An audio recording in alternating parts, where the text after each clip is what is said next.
Hi guys! For today's video, dumating na yung chocolate na galing Japan na gustong-gusto ko talagang subukan. And thanks to my Nina and Ninong sa pasalubong. So, try na natin!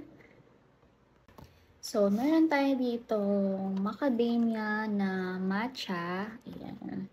Meron din tayo dito pistachio na Meiji. And yan ko lang dito nakita yung KitKat na ang flavor is milk tea. Napanood ko din to sa isang mga vlogger na pinapanood ko. Then nakita ko to. So, tingnan natin kung masarap ba talaga to. And meron din pala ako dito matcha milk na powder. Ayan guys. So dati hindi talaga ako mahilig sa matcha. Then recently lang talagang sobrang nagugustuhan ko na siya kasi ako yung nagtitimpla. So let's see. Tikman na natin. So unahin natin tong KitKat na milk tea. Let's try.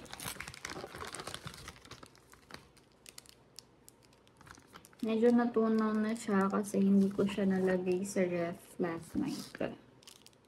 So, tikman natin. Ayan yung packaging niya. Yan, ganyan siya.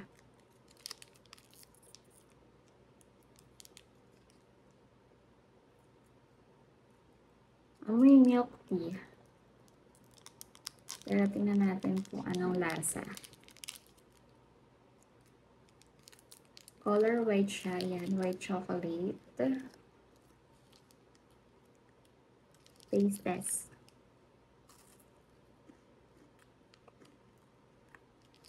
Ano yung loob niya?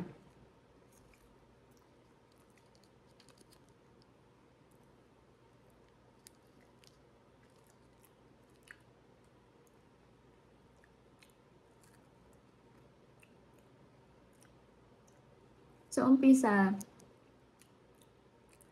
lasa siyang milk chocolate lang, pero yung aftertaste, dun mo nalalasahan yung pagka-tea niya.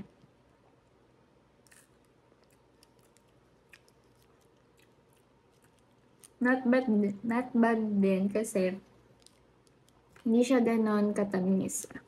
So, masarap. 8/10. Hindi rate. Okay, next is itong pistachio Meiji. Mahilig kasi ako sa mga nuts. So, nung nakita ko to, may nuts. And sobrang masarap talaga ng pistachio kapag merong nuts. So, di ko pa natatry yung uso ngayon sa chocolate sa Dubai. Kasi wala pa akong time. So, ito muna, mga ganito muna. So, tikman natin tong pistachio. Masarap kasi yung ice cream na pistachio. So, ayan siya. Ayan yung loob niya. Tapos, bilog-bilog lang din siya.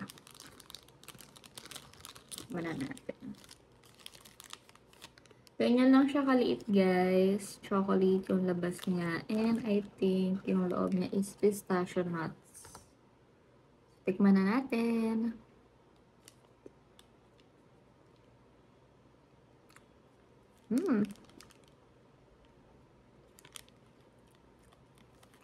Masarap. Masarap.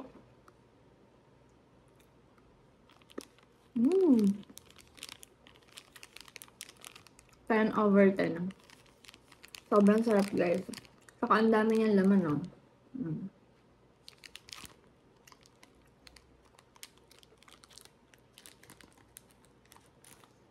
Hindi rin siya ganun katamis. So, gusto ko yung mga ganito. Maganda kasi talaga sa chocolate is merong nuts.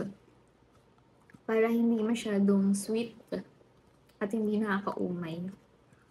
Then, last natin is itong macadamia na matcha flavor. So, let's see if magugustuhan natin ang matcha sa chocolate. Hindi ko pa kasi natikman yung matcha na... Ay, natikman ko na pala yung matcha na KitKat before. Nung hindi pa ako mahilig sa matcha. Hindi ko siya nagustuhan. Hindi masarap sa KitKat. Ewan ko lang dito, let's see. Kasi ito kasi may nuts. So, tingnan natin.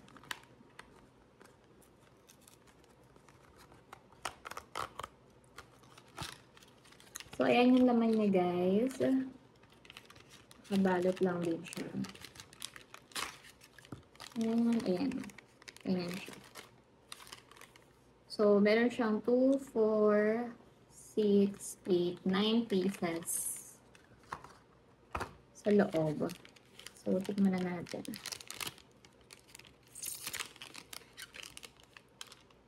Ooh. So, ito yung loob niya, guys. O, diba? Smell like matcha! Ngayon yung loob niya. So, tikman na natin. Malambot siya, guys, kasi nga hindi ko siya nilagay last night sa ref. So, taste test.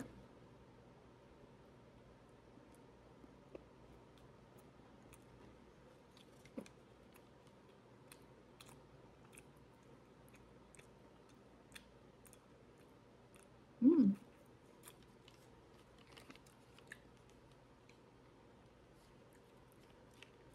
Masarap.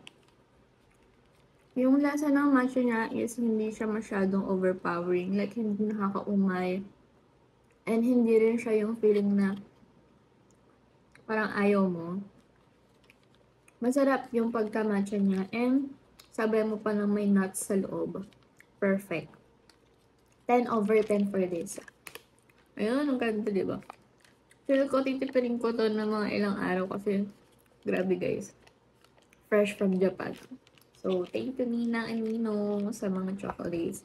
And then, ito matcha powder. Siguro try ko na lang siya sa ibang araw kasi umiinom ako ngayon ng